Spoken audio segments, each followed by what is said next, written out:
académico y que han hecho carrera en el sector académico. Yo la verdad no tengo muy claro por qué me dieron el honor de moderar este panel, pero es de verdad un gusto, un honor estar con ustedes, mucho gusto. Ninguno de ellos tres fue alumno mío, entonces apenas tengo el gusto de conocerlos. Pero de verdad es un orgullo, qué bueno que vienen. Gracias a ustedes por estar aquí y asistir a este panel. Vamos a proceder de la siguiente manera. Les voy a dar la palabra a nuestros egresados en el orden en el que aparecieron las licenciaturas. Entonces, primero vamos a ir con la licenciatura en Economía, luego Ciencia Política, Relaciones Internacionales y al final dejamos Derecho.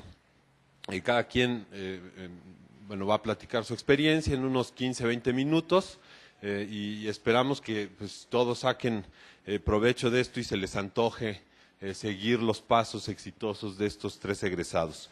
Primero les voy a presentar a Juan Flores.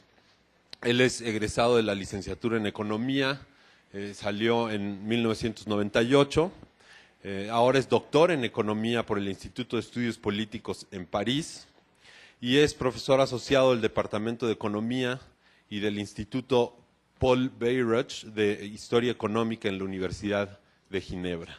Bienvenido, mucho gusto, por favor. Muchas gracias.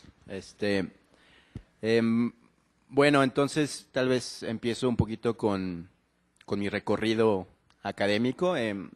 Yo, como acaban de escuchar, empecé el CIDE en 1994, justo un año donde pues probablemente marcaron muchos eventos la vida del país y yo creo que el debate que teníamos entre nosotros y las cosas que discutíamos en las clases, ¿no? Entonces, cuando terminé, yo ya tenía una idea de que yo quería irme a hacer un doctorado. Antes de empezar, pues había que pasar pues todo el proceso, básicamente, de terminar aquí la tesis de licenciatura. Al mismo tiempo empecé a trabajar. Trabajé casi un año en la Semarnap. Y después me fui a hacer primero la maestría y luego el doctorado en París, todo esto financiado por el CONACYT. Cuando termino los estudios de doctorado en París, la pregunta que se hacía era, bueno, pues ahora qué, ahora qué es lo que voy a empezar con este doctorado. Exploré varias posibilidades y la oportunidad que se me dio pues lo más directo y probablemente pues lo que más me apetecía en ese momento era trabajar como profesor. En ese entonces empecé mi carrera ya como docente, como investigador en la Universidad Carlos III, en Madrid. Entonces ahí era un contrato que le llamaban de tenure track, que es un sistema que adoptaron ahí del mundo anglosajón y después de 3 años se planteó la posibilidad, o ya por cuestiones más personales otra vez, de moverme y entonces aterricé finalmente en Ginebra, ¿no? Ginebra estaba consolidando entonces la parte de investigación que correspondía a historia económica. Yo me especialicé finalmente y con eso empecé en 94 con la crisis financiera. Yo me especialicé, mi tesis de doctorado fue sobre crisis financieras a nivel histórico en América Latina, ¿no? Entonces, más que México, no solamente México, miré los casos de Argentina, de Brasil y de Chile desde finales del siglo XIX y con eso seguí haciendo mi investigación. Entonces, yo creo que la primera pregunta que me planteé es, primero, ¿por qué ir a hacer un doctorado, ¿no? Que eso probablemente el primer contacto con el CIDE fue eso, ¿no? Es que hay una salida académica que es posible. El contacto personal con los profesores pues fue determinante y ellos pues te daban las ventajas y las desventajas, ¿no? Que también las hay y luego empezar con la carrera académica pues también fue una pregunta que en algún momento me planteé seriamente, ¿no? La academia como saben o como probablemente sepan tiene muchos convenientes, muchas ventajas, entre las cuales hay una que yo le tengo muchísimo aprecio y es que yo soy mi propio jefe. Yo dispongo de mi tiempo, digo, y los estudiantes también disponen del mío a veces, pero básicamente es eso, y luego la libertad intelectual que uno tiene para hacer básicamente lo que uno quiera.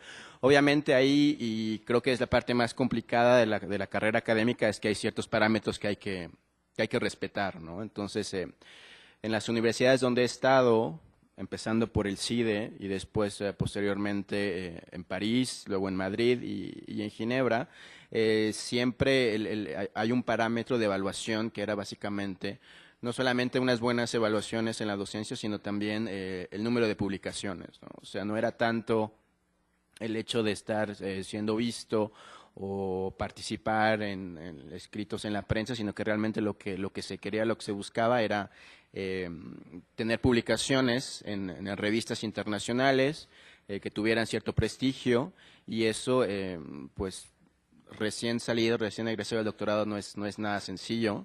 O sea, en Madrid, que tenía ese sistema de tenure track, lo que ellos pedían es que a los cabo de 3 años uno tuviera un mínimo de publicaciones en cierto tipo de revistas, ¿no? Que es el sistema que también entiendo que se utiliza en el CIDE, y a partir de ahí ellos decidían si uno se podía quedar o no.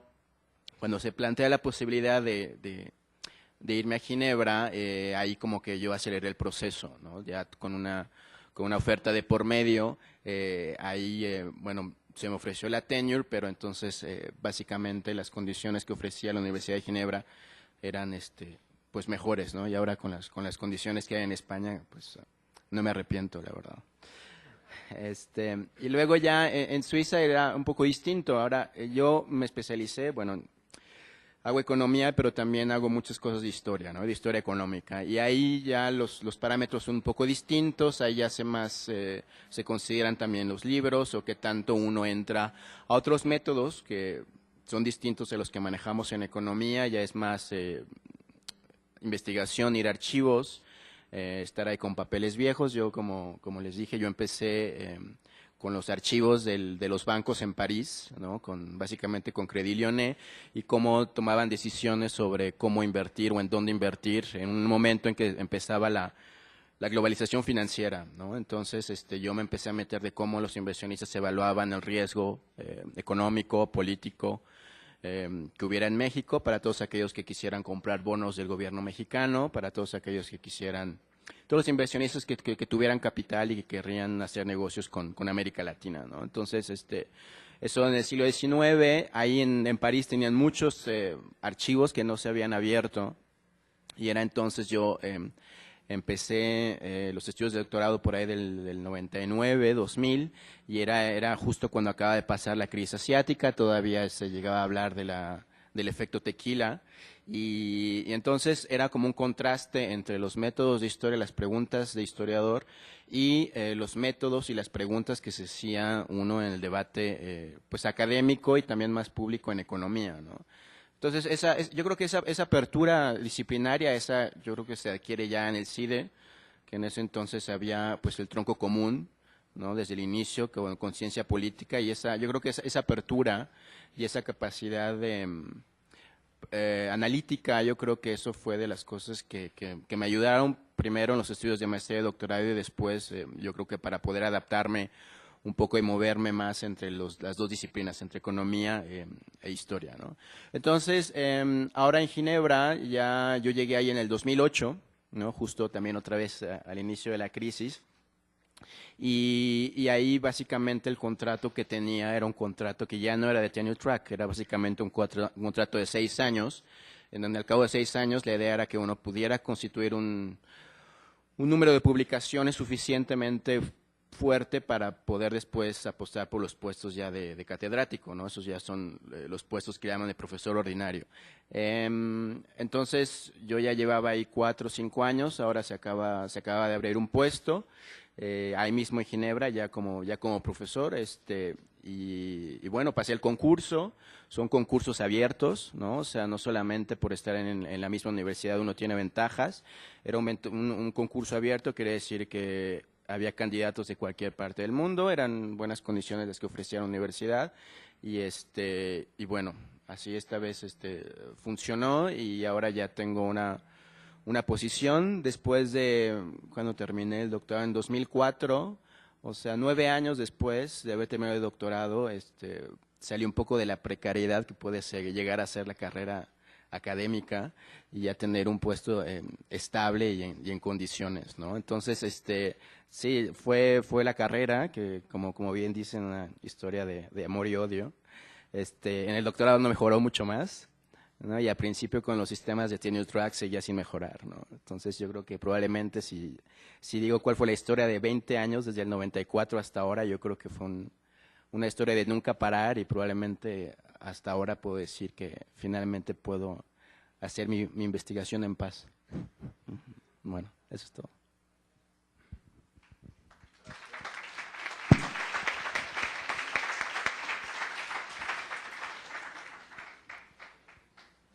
Qué bueno que compartes esto de que ser académico es en parte bueno porque uno es dueño de su tiempo. No te hagas funcionario académico, porque entonces ese sueño se acaba, ¿no? Y desgraciadamente creo que para muchos académicos, conforme uno va progresando y logras finalmente llegar a donde pensaste que querías llegar, es en el momento en el que te dicen, no, pues solo te toca dirigir y te toca administrar, y entonces tienes una carrera todavía ahí por delante, ¿no?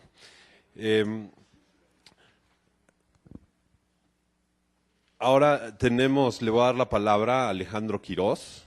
Él es egresado de la licenciatura de Ciencia Política y Relaciones Internacionales, egresó en 1999. Ahora es doctor en política por la Universidad de Nueva York y es profesor en el Departamento de Gobierno de la Universidad de Essex en Inglaterra. Bienvenido. Adelante, adelante, adelante.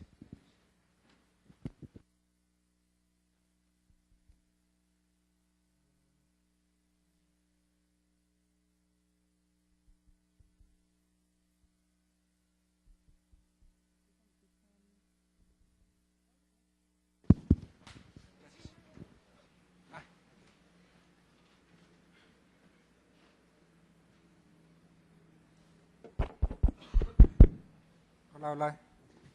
¿Nos regresa? Listo. No puedo hablar sentado, entonces me tengo que parar. Lo cual le choca a mis administradores en Essex, porque nunca me pueden grabar, porque siempre estoy caminando de un lado al otro. Bueno, otra vez, mi nombre es Alejandro Quirós. Soy graduado en la licenciatura en Ciencia Política y Relaciones Internacionales, tercera generación. Y lo que quiero platicarles hoy es más o menos lo siguiente.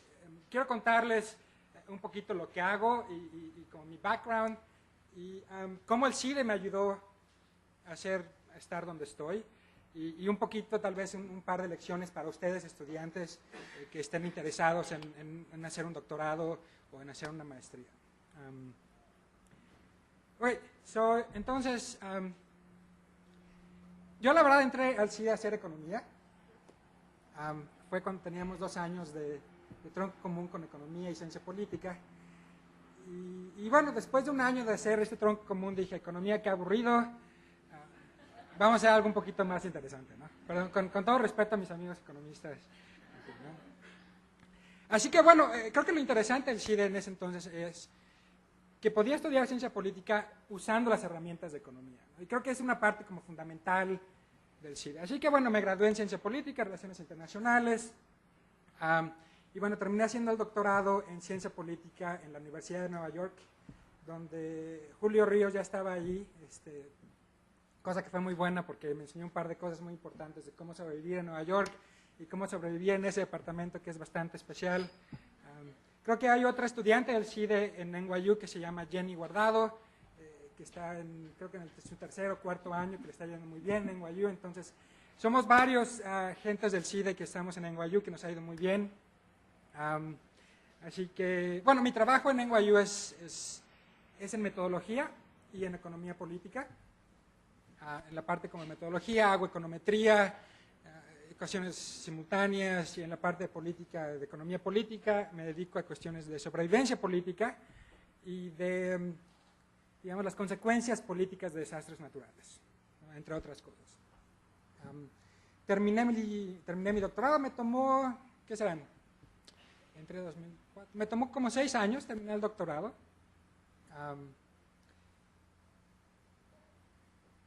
Que fueron muy largos años.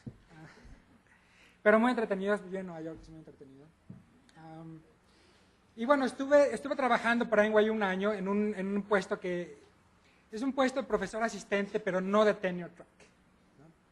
Esperando, digamos, en ese momento en el que salí del doctorado, no había como muchos puestos, dado porque el mercado, digamos, se colapsó. Pero bueno, después de eso hubo una oportunidad de hacer de entrar a trabajar en Essex en un puesto de tenure track, que es donde estoy ahorita. Tengo 2 años ahí. Tengo algunos puestos administrativos. Soy el director de economía política en la Universidad de Essex. Me gusta decir que la Universidad de Essex es medio desconocida, pero en realidad es una universidad muy buena y en verdad quiero invitarlos a visitarnos en algún momento. Somos el departamento número 1 en Inglaterra, así que les conviene mucho venir a estudiar con nosotros, ya sea maestrías o doctorados. Así que pónganse en contacto conmigo si quieren. Feel free de mandarme un correo, entonces me va a dar mucho gusto de atenderlos, ¿no? Ok, bueno, eso es un poquito de lo que soy yo. Ahora, ¿cómo me ayudó el SIDA con esto? El SIDA me ayudó con 3 cosas. La primera es aprender a hacer preguntas, que es crucial. La segunda es me ayudó con las matemáticas. Y la tercera es me ayudó con la disciplina. La buena ciencia política empieza con buenas preguntas, ¿no? Y esto se lo debo a mis profesores. Todos los días estaban, aprende a hacer preguntas, aprende a hacer preguntas, aprende a hacer preguntas, ¿no? Entonces, y es algo que intento enseñarle a mis alumnos. Y es muy difícil de enseñar, ¿no? Es casi un arte hacer buenas preguntas, ¿no? Porque muchas preguntas ya se han hecho, entonces es muy difícil hacer nuevas preguntas que sean importantes, ¿no? Entonces, esto es muy crucial que se pongan a pensar en el instante, y esto se lo debo a mis profesores del CIDE. Otra cosa que le debo a mis profesores del CIDE es la parte de matemáticas y de economía. La parte interesante de economía, que son los números, no las otras cosas. Es broma. Como va la ciencia política ahorita, al menos la ciencia política en Estados Unidos, es muy cuantitativa, ¿no? Tiene estas 2 partes, la parte de teoría de juegos, la parte de econometría, y el CIDE me ayudó muchísimo porque tuvimos muchísimas clases de matemáticas, muchísimas clases de microeconomía, muchísimas clases de macroeconomía, que fueron realmente cruciales para ayudarme a sobrevivir al doctorado en un programa tan cuantitativo como es NYU, ¿no? Sin la educación del CIDE, hubiera sido muy, muy, muy difícil para mí haber sobrevivido, digamos, esa parte del doctorado, ¿no? Porque así es como funciona la ciencia política en estos días, al menos en Estados Unidos. En algunas partes de Inglaterra también, ¿no? Pero no en todas. Y ahora, la tercera parte es la parte de la disciplina, ¿no? Y esto tiene que ver con la competencia y con la ayuda de digamos, de mis compañeros, y también de cómo es el mercado. Es decir, digamos, hablaban un poquito antes sobre, digamos, la importancia de hacer deporte cuando uno es alumno de licenciatura, etcétera, etcétera. Pero bueno, también hay que trabajar, ¿no? Hay que trabajar mucho. Cuando yo llegué aquí, este edificio no existía, no había canchas, no había absolutamente nada. Era más nosotros helándonos en los salones de allá arriba y nada más, ¿no? No había nada más que hacer. Terminábamos las clases y después nos íbamos a la biblioteca a estudiar horas y horas y horas, y salíamos de aquí a las 8 o 9 de la noche, ¿no? Llegas aquí a las 8 de la mañana y te sales a las 8 de la noche. Esta disciplina fue muy, muy, muy, muy importante, ¿no? ¿Por qué? Porque hay que competir y la competencia es muy dura. Ustedes no solo están compitiendo con sus compañeros de aquí, están compitiendo con otras personas en otros países que también quieren hacer ciencia política y que también quieren entrar a hacer un doctorado y que también quieren ser profesores. Entonces, esto es una parte que lo quiero señalar de manera como muy firme, ¿no? Hay que trabajar muy duro. Ahora, bueno, esta es la parte, digamos, de quién soy yo, cómo me ayudó el CIDE, que es también cómo les va a ayudar, espero, a ustedes, ¿no? Ustedes están seleccionados y educados para hacer de lo mejor que hay en el mundo. Entonces, con esta educación que ustedes están teniendo en el CIDE, pueden ir a cualquier lado, ¿no? No necesariamente, no tienen que ir a Harvard, más bien les recomiendo no ir a Harvard, Pero pueden ir a cualquier universidad que ustedes quieran, entre las primeras 30 universidades en Estados Unidos.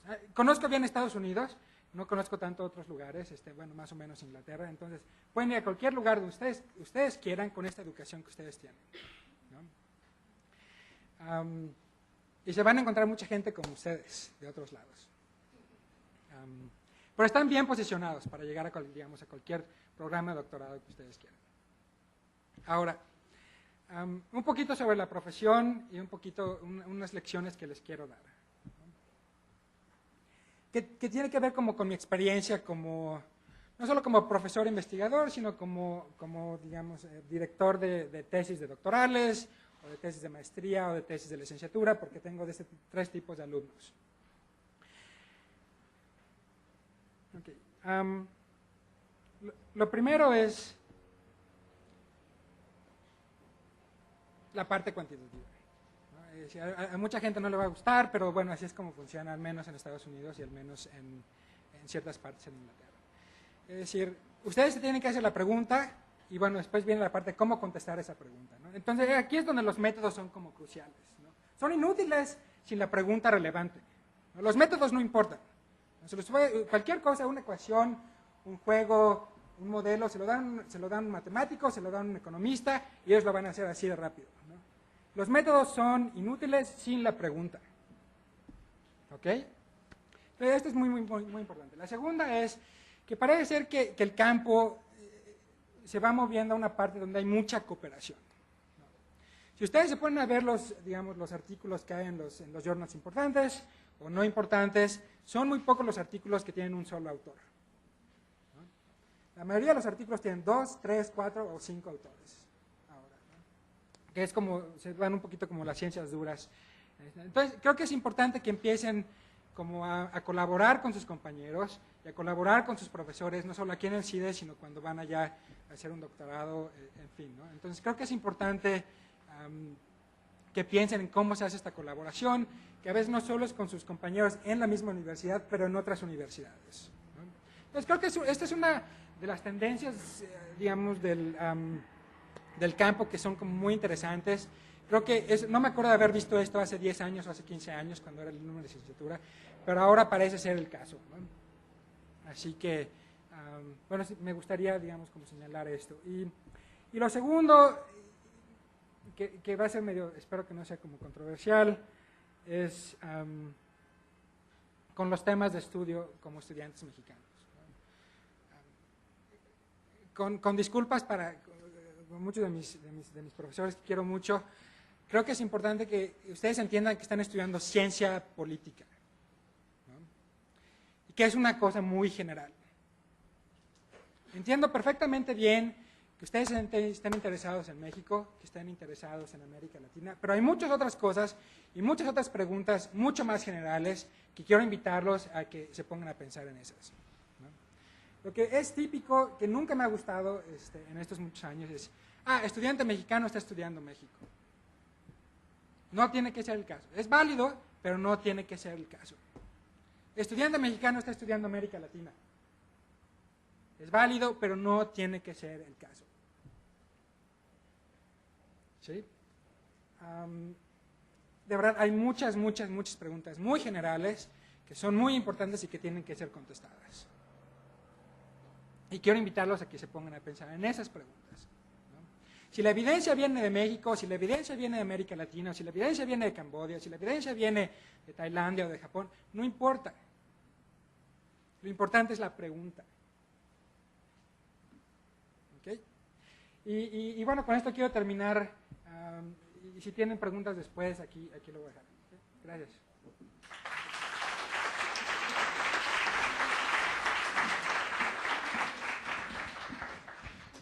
Gracias. Sí, como se están apresurando mucho y no toman todo el tiempo, seguramente al final habrá algunas preguntas y si no, yo puedo iniciar con algunas.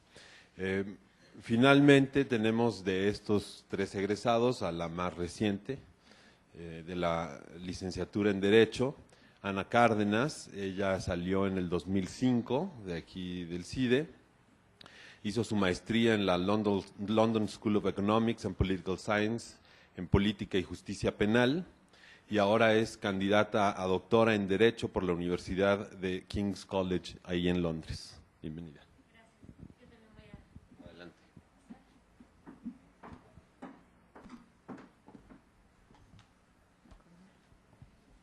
Bueno, pues muchas gracias por estar aquí, por la invitación, y pues me presento rápidamente de nuevo.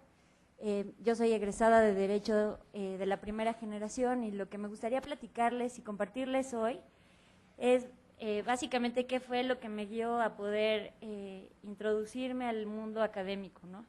Yo no salí de la carrera y me fui directamente a hacer estudios de posgrado, sino que me tomó un poco más de tiempo y más experiencias para poder llegar a ese punto, que es en el que me encuentro ahorita.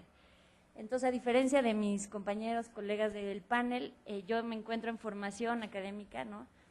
Y bueno, pues mi historia es la siguiente. Desde que estaba en la carrera, sentía una atracción y un interés muy particular por el derecho público y por aspectos públicos del derecho, ¿no? En particular el derecho penal. Entonces, eso me llevó a buscar la práctica del derecho penal, primero a nivel de prácticas profesionales, quizá algunos de ustedes están allí, y posteriormente pues en el ámbito de trabajo.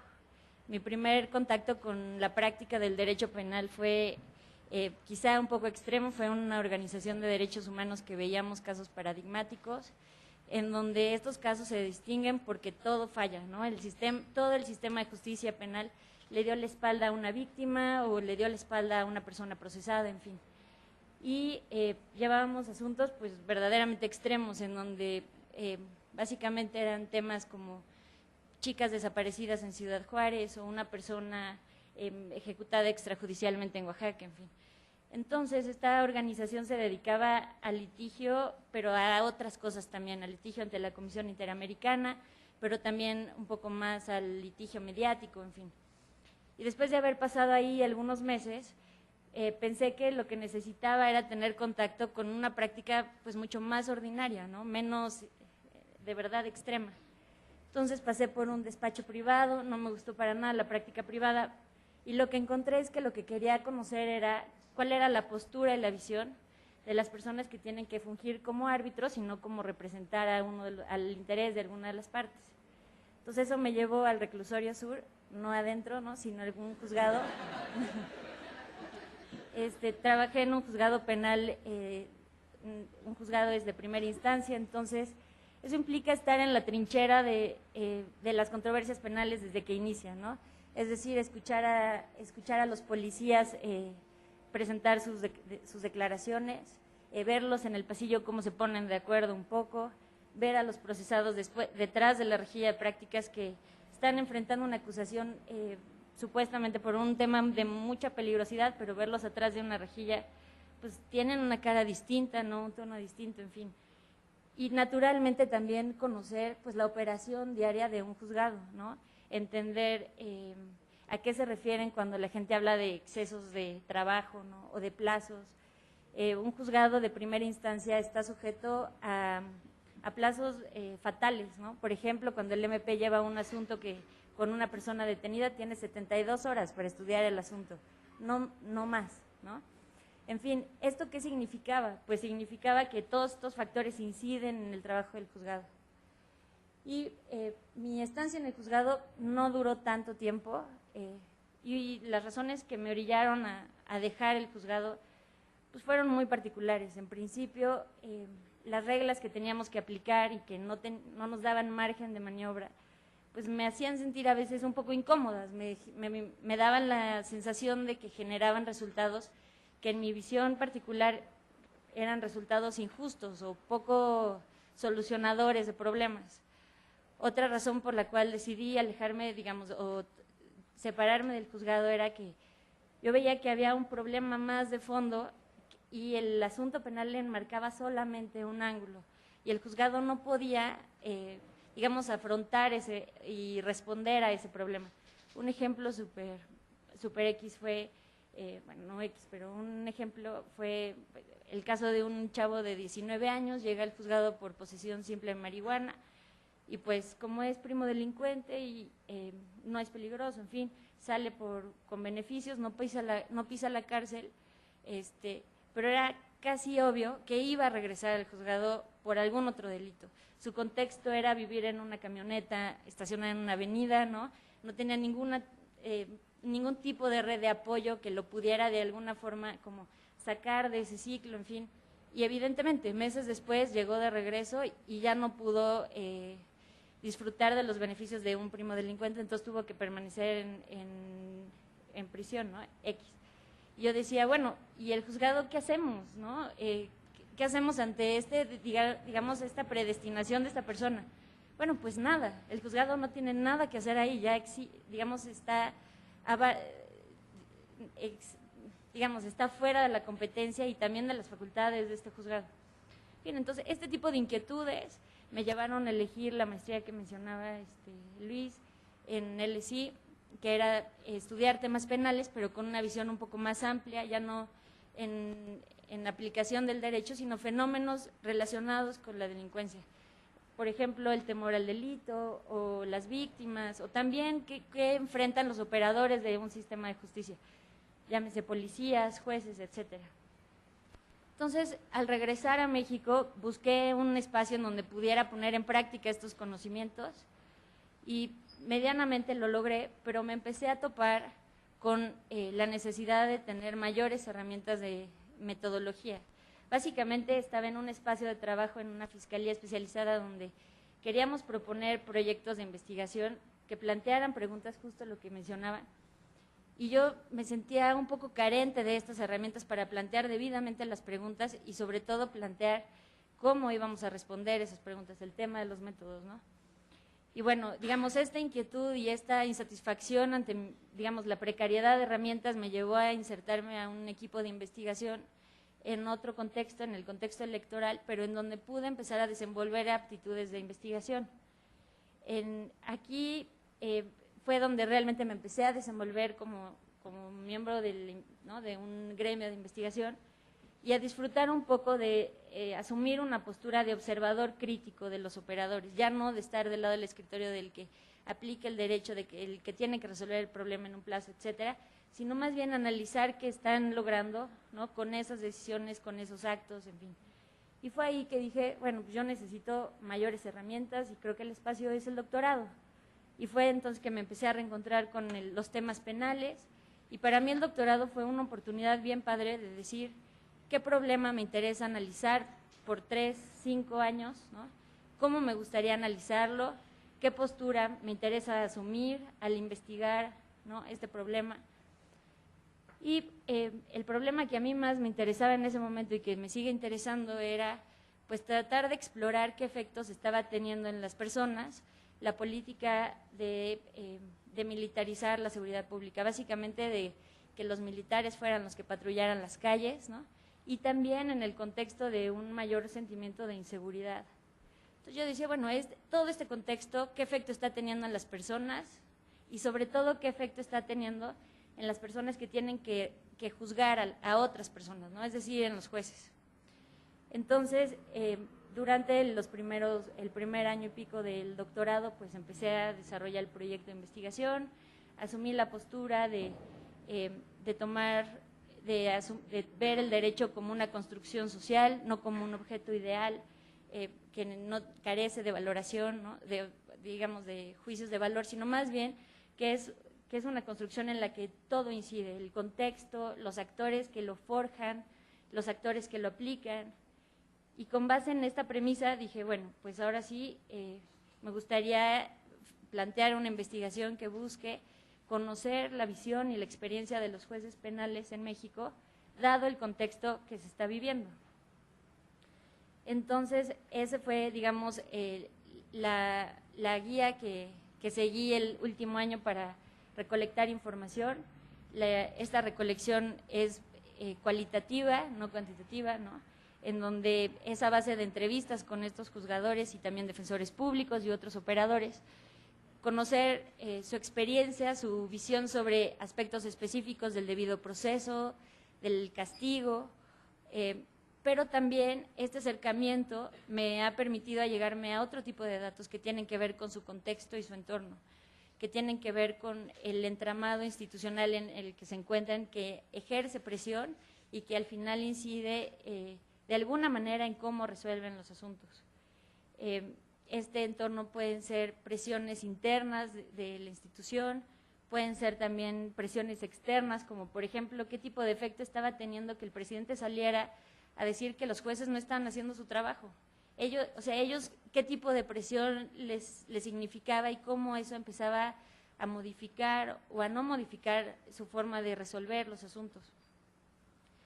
Y bueno, de alguna manera, esto me lleva a la última reflexión que me gustaría compartir con ustedes, que es que para mí ha sido muy rico el proceso de investigación de tratar de escuchar básicamente a estos operadores, en lugar de tomar distancia y simplemente analizar sus sentencias, ¿no?, en la comodidad de mi espacio y de mi tranquilidad pues mental y también física.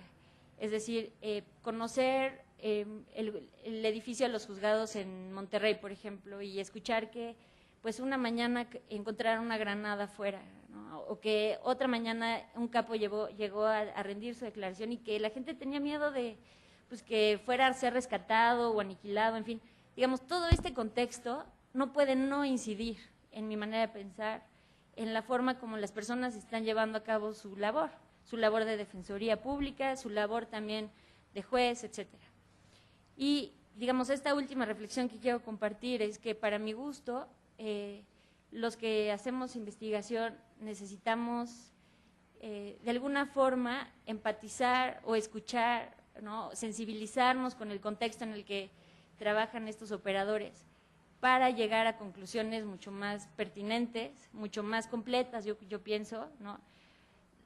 Pues de lo contrario yo creo que empieza o quizá continúa a haber un diálogo de sordos en donde los académicos como que no perciben, o más bien los investigadores no perciben como toda la complejidad que está en el entorno o en el contexto de estos operadores, y por otro lado los operadores dicen, bueno, pues lo que tú estás encontrando a mí no me sirve porque pues de verdad que no voy a consultar tanta bibliografía cuando tengo que resolver algo en un plazo tan corto o en un contexto complicado, en fin.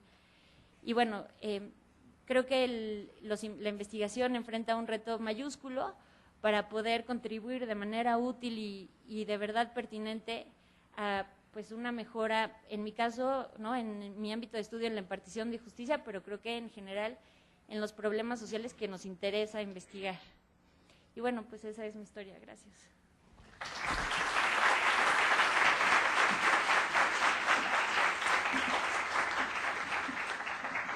Gracias, Ana. Antes de que yo meta mi cuchara, no sé si alguno de ustedes tiene alguna pregunta, algún comentario que hacer. Adelante. Para el egresado de Economía, no recuerdo bien tu nombre, ¿me lo puedes repetir? Perdón, doctor Juan.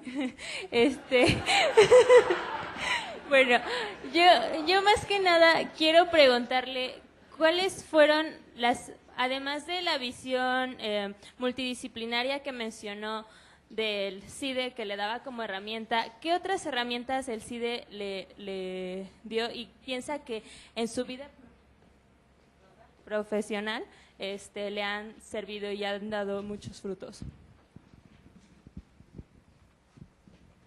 O sea, ahí entramos a la cuestión del conocimiento que te da el CIDE, ¿no?, en la parte técnica. Pues es mucho, es la base finalmente que te lleva primero a poder estar en un curso de maestría o de doctorado, y después de investigación obviamente ya puede ser una metodología más complicada en la que uno haya trabajado, pero yo creo que el CIDE en ese sentido, y precisamente es una de las ventajas que sean todos los profesores o casi todos son investigadores de tiempo completo, que están a la punta, digamos, de los métodos que se están utilizando, que van cambiando también, ¿no? Entonces, esa parte de metodología yo creo que fue fundamental, eso que mencionaba sobre la parte matemáticas, econometría, eso fue fundamental, y yo creo que una de las ventajas del programa del CIDE es que eso es de lo mejor que hay, ¿no? Entonces, eso yo creo que sí me sirvió primero porque los estudios los pude hacer como quise, y segundo, es una base para que te sirve después para impulsar lo que sigue, ¿no? Porque si no la tienes, no puedes tener ningún impulso. Entonces, esa base, yo creo que se la voy a estar eternamente agradecido. Después, ojo, tampoco quiero decir que no hay que tener una visión crítica al respecto, ¿no? O sea, hay diferentes metodologías y diferentes maneras de utilizar esas metodologías, como también mencionaba. Y entonces, a nosotros un profesor nos dijo, me parece que Mauricio Tenorio, en un curso de historia justamente nos dijo, miren, ustedes tienen que hacer dos cosas. Uno, aprendan todo lo que les enseñan, pero no crean todo lo que se les dice, ¿no? Entonces es eso, o sea, tú tienes que aprender lo que te enseñan y después tienes que guardar un ojo crítico, ¿no?, de esa parte de la enseñanza. Yo creo que el hecho de que te dejen esa apertura, aunque puede ser políticamente incorrecto a veces decirlo demasiado en voz demasiado alta, yo creo que hay que guardarlo, y eso, pues, al menos con mis conversaciones con los profesores de Injusto ahora, seguimos teniendo discusiones, y lo agradezco que pueda tener esa apertura crítica también para criticar y para decir por qué hay cosas en las que yo no estoy de acuerdo.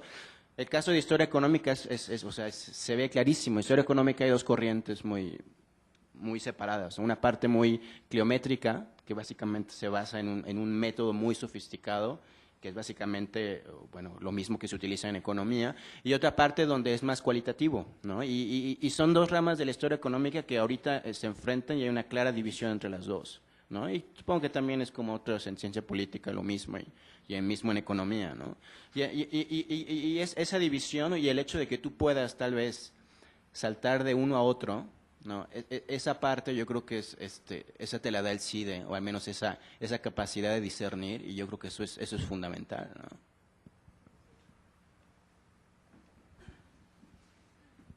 Gracias. Bueno, ya mencionaron muchas de las ventajas de haber estudiado en el CIDE, de estar en el sector académico. ¿Qué desventajas sienten que tienen, o sea, a comparación de los compañeros que se dedicaban al sector público, privado, compromiso social? O sea, ¿en qué se ven mal? El dinero. El costo de oportunidad es enorme, es gigantesco. Son tus mejores años, ¿no? Entonces, hay que pensarlo cuidadosamente, ¿no? Les tiene que encantar la vida académica, porque el costo de oportunidad es grandísimo. Sí, completamente de acuerdo con uno cuando es estudiante de doctorado, la gente cree que no estás trabajando, ¿no? Que no estás, digamos, no tienes tampoco un sueldo, se siente un poco uno incómodo de decir que sigues estudiando a tus 30 años, en fin, ¿no? Entonces hay como todo un tema ahí. Pero sí es cierto, es un costo de oportunidad, pero creo que vale la pena pensar en que la formación es una inversión a largo plazo que te va a abrir puertas tanto en instituciones académicas como en otros espacios, ¿no?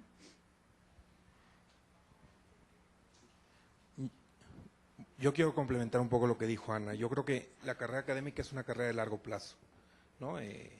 Yo decidí hacer un doctorado después de también egresar de economía, y decidí empezar con una carrera académica, y ahora sigo en ella en un formato un poco distinto. Es indudable que dejas de percibir ingreso por muchos años, pero también, como decía Juan, es un modo de vida distinto, donde a lo mejor en un inicio la retribución no viene en el lado monetario. Yo creo que después de algún tiempo empieza a llegar, ¿no? Hay que ir trabajando, y no va a ser tan pronto como sería si entras al sector privado, sin duda, o incluso en el sector público, pero tienes mucha libertad de decidir qué haces con tu vida, y creo que eso es algo muy importante, sobre todo si lo que quieres hacer es trabajar en impulsar tus ideas.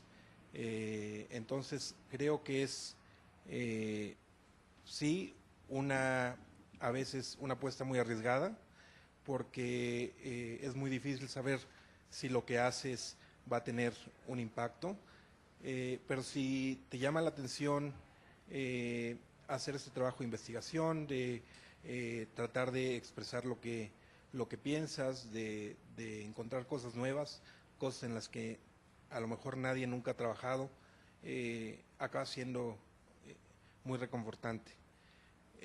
Tengo un par de colaboradores que estudiaron aquí en el CIDE y me comentaron que en algún momento tuvieron una plática sobre si conviene o no ir a hacer un doctorado, ¿no? Y creo que es una decisión muy personal, tiene que ver mucho con esta misma aspiración de qué es lo que quieres hacer de largo plazo, pero me comentaban que en general casi todo el mundo trató de desalentarlos de hacer el doctorado. Y me llama mucho la atención, sobre todo porque yo, por ejemplo, parte de la vida académica que estoy haciendo, la estoy haciendo en la Escuela de Negocios del TEC de Monterrey, y ahí no hay investigadores.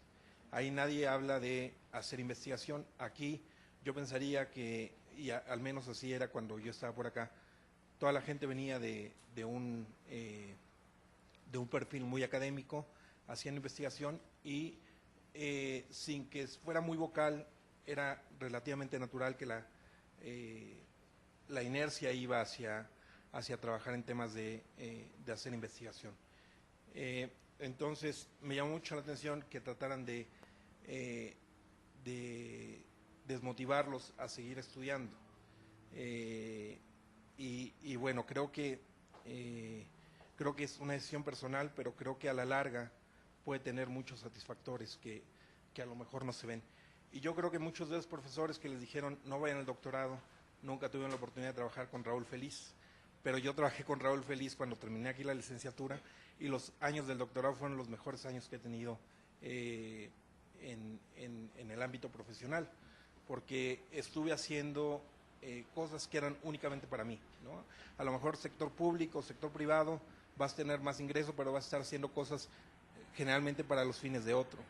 En los años del doctorado estuve aprendiendo, creciendo, y eso es algo que era un retorno completo para mí, ¿no? Entonces, pues es otro satisfactor que te permite compensar a lo mejor la parte del ingreso. Gracias.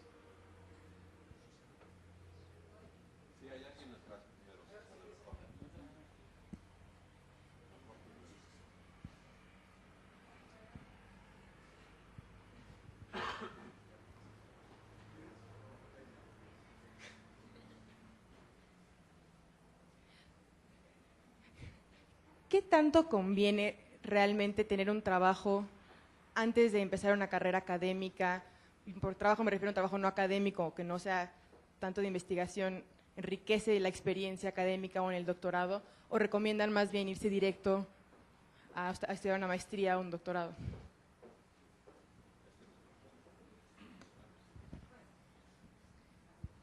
Bueno, en mi opinión personal y en cómo me ha tocado a mí experimentarlo, el estar en el ámbito laboral, ¿no?, profesional, no académico, me ayudó a estar en el punto en el que estoy, ¿ves? Tanto en términos de sensibilidad de los problemas que me interesaba atender, como también ahora poder afrontarme a la investigación de una manera más suelta. ¿A qué me refiero? Bueno, pues yo trabajé en un juzgado, ¿no? Conozco muy bien, o me siento muy familiarizada como cómo trabajan, las presiones a las que están enfrentándose, en fin. Ese piso en común con los operadores directamente me ayudó a poder entablar un diálogo con ellos de manera más suelta y más empática, que de otra forma pues me hubiera sido más complicado. Incluso simplemente el acceder a ellos, cómo les pides la entrevista, todos estos códigos.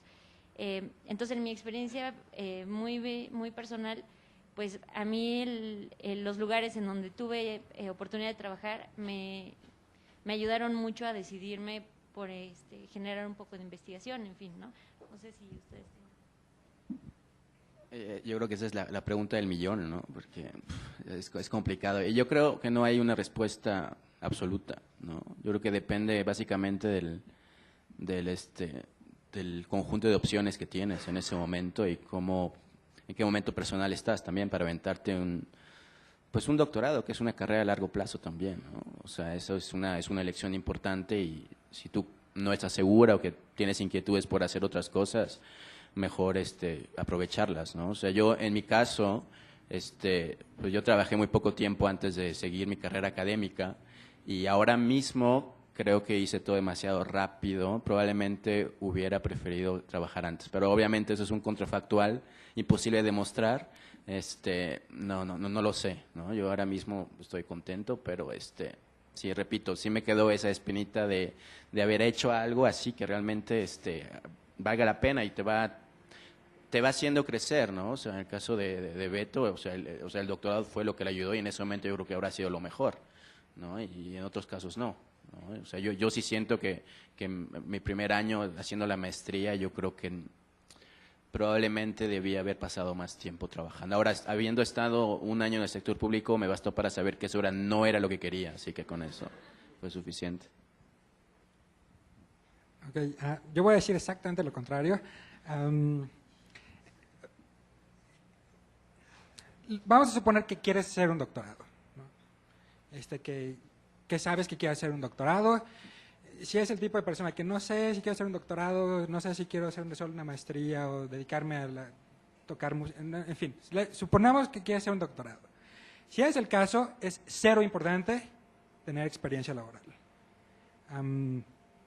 Al menos en mi experiencia y la experiencia de mis alumnos en Estados Unidos y en Inglaterra, que están haciendo doctorados ahorita, es cero importante para ser exitoso en entrar a un programa de doctorado. No importa nada. Es más importante que tengas alguna, digamos, experiencia de investigación, que tengas un excelente GRE, etcétera, etcétera, a que tengas experiencia de trabajo, ¿no?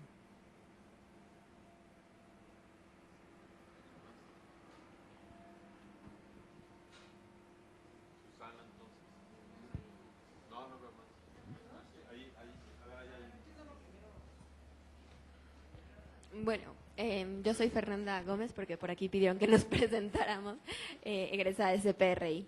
Y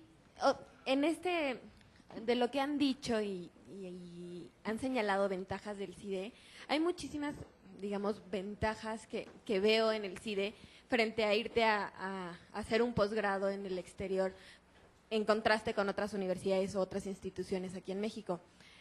Pero, ¿qué le propondrían ustedes al CIDE como para mejorar el rendimiento de sus estudiantes a la hora de las aplicaciones o no durante sus posgrados en el extranjero?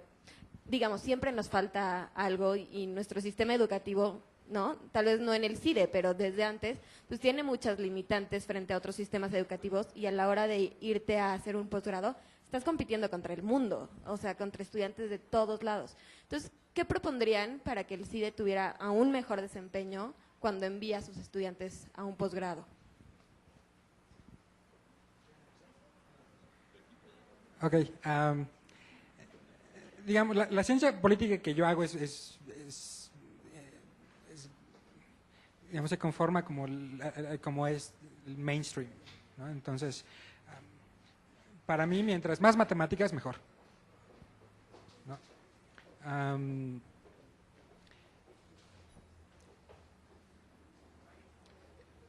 La parte de hacer preguntas no se puede enseñar, es muy difícil, ¿no? Es decir, no creo que puedas tomar una clase en cómo hacer preguntas, ¿no? Que es la parte crucial. Eso tiene que ver con creatividad, tiene que ver con tu capacidad de tener una mente crítica, etcétera, ¿no? Por eso depende un poco más de ti y de tener como motivación y de estar inspirado, etcétera, etcétera, y eso es como muy difícil enseñarlo, no se me ocurre cómo poder hacerlo. La otra parte, al menos para mí es muy importante y también ha sido muy importante para mis alumnos, es la parte cuantitativa, ¿no? Pero yo me conformo a la parte de así es como es la ciencia política en este momento, ¿no? Yo también voy a decir lo contrario. Yo creo que ya con las matemáticas no sé si se puede meter mucho más. Y al contrario, yo diría más bien metan la historia del pensamiento y otras cosas que expliquen mejor lo que es la crisis, ¿no? Que yo creo que los modelos macro, y aquí Beto me va a matar, los modelos macro no han funcionado como hubiéramos esperado. Yo no sé si podría proponer a alguien, Susana, yo no tengo algo, además una vez escuché a alguien frente a las críticas diciendo, ¿sabes? Esto es es entrada libre, ¿no? Es libre mercado, así que si tú crees que lo puedes hacer mejor, bienvenido. Yo no creo que pudiera hacerlo mejor. Lo que yo sí creo es que y una de las ventajas y probablemente donde sí hay que seguir trabajando y es en la parte del contacto personal. No sé qué tanto haya continuado ahora con el número de alumnos que es mucho mayor, ese contacto personal entre los profesores, que son los primeros que tienen esa experiencia en el extranjero, ¿no? Yo creo que todos los profesores en el CIDE tuvieron sus doctorados fuera, o casi todos. Entonces, para empezar, el primer contacto con las experiencias, el primer contacto con las mismas universidades a donde se van son los de los profesores. Entonces, esa comunicación yo creo que es la parte fundamental y eso espero y deseo que no se pierda, porque eso sí creo que es una de las ventajas mayores del CIDE. Bueno, y yo nada más completaría lo que han dicho con comentarte que, por ejemplo, cuando estudié la maestría en la London School of Economics, te quiero decir que me sentí muy cómoda, era como básicamente otro CIDE, ¿no? Y en donde estabas acostumbrado a leer muchísimo, que el profesor no te iba a decir todo, que había un proceso de reflexión que estaba del lado de tu cancha, ¿no? Y básicamente estar con la disciplina que nos imponen aquí, acostumbrado a enfrentar ese desafío. Ahora, lo que yo diría que me hizo falta o que sentí que tenía en desventaja con pues, mis compañeros ingleses u otros, era la facilidad de desarrollar un argumento por escrito, ¿no? Congruente, con introducción y conclusión en 45 minutos, que es básicamente como se hacen los exámenes allá. En LSI, no sé si en fin, no sé cómo sean en otros lados, pero eliges 3 o 4 preguntas de ensayo para responder tu examen final. Todo se resuelve en ese examen final, en algunos casos, ¿no? Ese fue el mío. Y escribe 3 ensayos.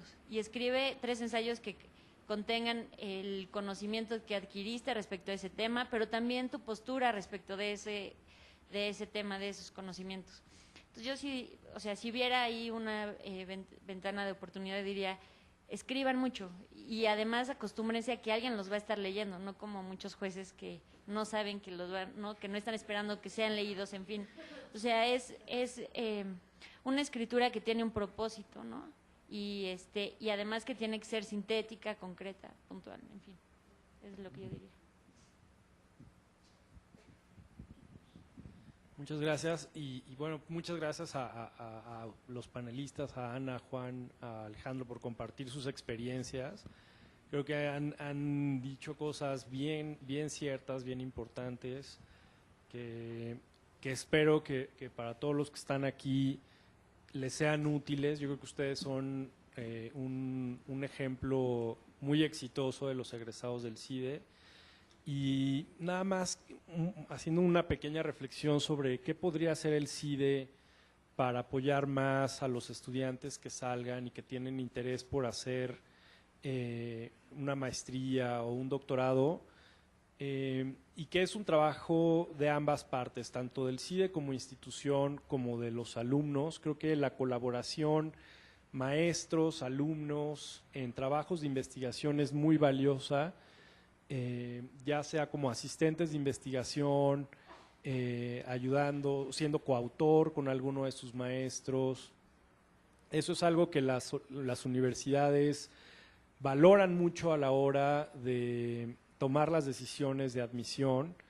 Entonces, en la medida en que esta colaboración entre los investigadores de tiempo completo del CIDE con los alumnos, en trabajos de investigación, creo que es muy valiosa. El que ustedes puedan poner en su solicitud, en su application, que tienen experiencia en investigación, y mejor aún, si son coautores en algún trabajo, eso les va a ayudar mucho. Entonces, eso podría ser tal vez algún esfuerzo más sistemático que la institución podría hacer, pero también depende de que ustedes lo pidan y lo exijan y busquen a sus profesores y se acerquen. Alejandro mencionaba algo muy importante, que es trabajar juntos y trabajar en equipo. Estando en el CIDE cuesta muchísimo trabajo por este espíritu medio de competencia y de querer ser tú el que destaca y no tu compañero. pero si pueden superar esta actitud que es un poco natural y trabajar en equipo, también creo que tiene muy buenos resultados. Y bueno, pues nada más. Yo, mi nombre es Esteban, soy egresado de Ciencias Políticas del CPRI. Yo tenía una pregunta, porque se oye muy bonito esto de que eres tu jefe y en realidad puedes hacer lo que quieres, pero por el otro lado nos mencionó, no haz Quanti, porque Quanti es lo que paga. Y entonces mi pregunta es, ustedes han tenido que sacrificar preguntas, ustedes han tenido que hacer cosas que no querían hacer porque están respondiendo a algo que ni siquiera es un mercado, porque en la academia no hay mucho mercado, principalmente es algo bastante controlado por el gobierno y subsidios y este tipo de cosas. Entonces, por un lado, les quería preguntar si alguna vez han tenido o han sentido que tienen que sacrificar preguntas, por ejemplo, por cuestión de método, porque quizá hay preguntas que son más de historia del pensamiento político que de Quanti, pero como lo Quanti es lo que te va a dar trabajo, pues entonces te pones a hacer Quanti.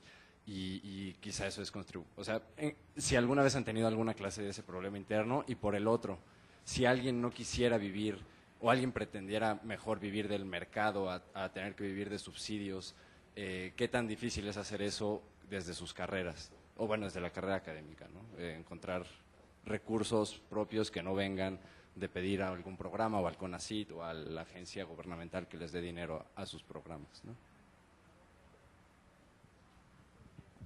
Bueno, yo en mi corta experiencia no me he enfrentado a los retos que mencionas, entonces…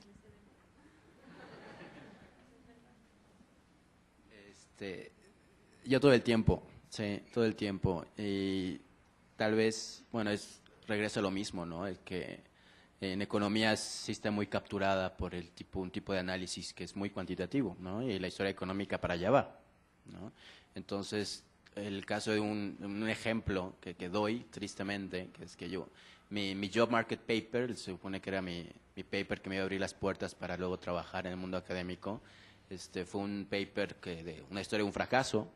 Nunca lo pude publicar en una revista de economía, y según yo, y según mi asesor, pero yo creo que mi asesor también se equivocó, o le puso demasiada esperanza a ese paper. Era un paper donde, según yo, tenía una metodología nueva, una pregunta importante, etcétera. Me estaba viendo ahí, le metí cosas raritas, y la primera reacción de los referees es: ¿dónde están las regressions? ¿Dónde está tu variable dicotómica? Métele esto, métele lo otro. Y cuando, para mí la pregunta, ¿no?, que era tan importante, con una variable dicotómica, pinche variable dicotómica, no se veía nada, ¿no? Eso es así, porque no entendías lo que había detrás, abajo, ¿no? O sea, para mí, ahí tenías que meter otro tipo de método. Ahora, las mejores revistas, al menos en mi ámbito, que es historia económica, todas, si no tienes un método cuantitativo, es muy difícil publicar. Y como yo soy evaluado con base en esas revistas donde publico, pues obviamente siempre pone un límite, ¿no? Entonces, poco a poco esa restricción va bajando, a medida que ya más o menos ya te peleaste, ya estás en mainstream a veces, y a veces tac, ¿no? Te sales un poquito, digo, sin caer en los extremos, ahí vas quitando, pero yo creo que es algo que sí hay que enfrentarse. Pero otra vez regreso a esa parte del espíritu crítico que sí, que tiene que ver con que te hagas las buenas preguntas y después tengas argumentos sólidos, independientemente del método. Otra vez voy a decir lo contrario.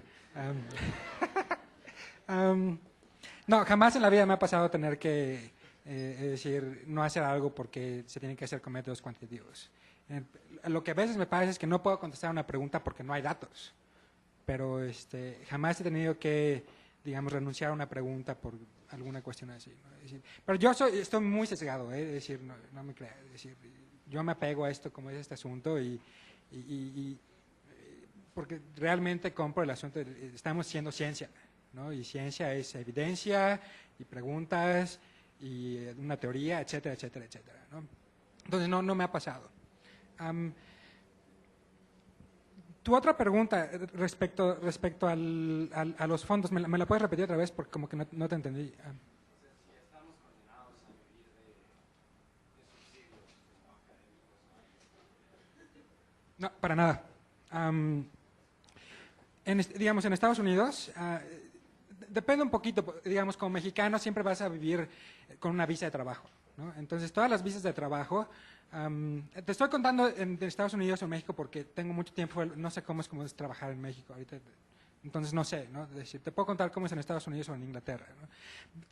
Estás trabajando con una visa y la visa te va como a limitar un poco en las otras cosas que puedes hacer. Pero si no estuvieras limitado por la cuestión de visa, puedes hacer consultoría, puedes hacer muchísimas cosas, ¿no? Es decir, mi supervisor es profesor, pero hace un modelo que le vende al gobierno americano que es carísimo, ¿no? Y gana mucho dinero, mucho dinero. Es decir, pues no estás limitado a tu salario o a los subsidios, a los grants, para nada, ¿no? Puedes hacer muchísimas otras cosas, especialmente haciendo consultoría, ¿no? Bueno, para respetar el tiempo de los siguientes paneles, aquí vamos a parar. Les agradezco sus preguntas, a ustedes, por supuesto, sus comentarios, sus respuestas, su tiempo, su dedicación. El CIDE, como un pequeño reconocimiento que no subsidio, les tiene un libro a cada quien, y le voy a ceder el micrófono a Susana, que hay otros reconocimientos, un diploma o no, ¿sí?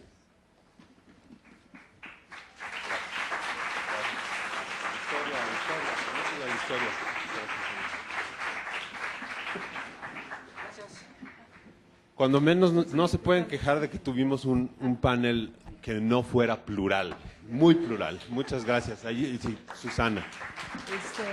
Bueno, doy reconocimiento a Juan. Juan, muchísimas gracias.